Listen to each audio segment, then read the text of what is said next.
Hi friends, today we are going to be making a speedboat.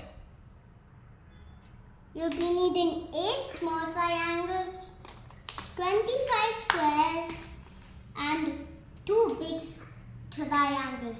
Let's begin. First you need to put 3 squares on the bottom. Then put 1 square over here. Then you have to put a small triangle over here and another one over here. Now do this and put a square to hold it up.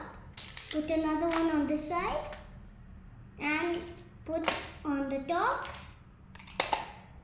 You'll be needing 3 more squares to put up here. And now 2 more. Now take 1 more square and put it like this and another one.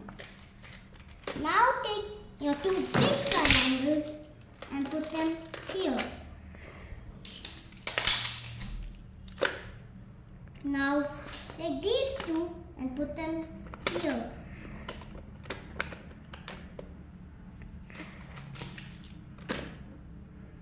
And now for the last thing, we'll be needing to do this.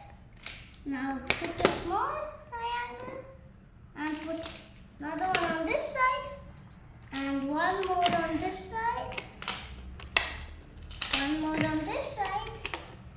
Now put 2 more small triangles and put 1 square on the top. Bye friends, thanks for watching this channel.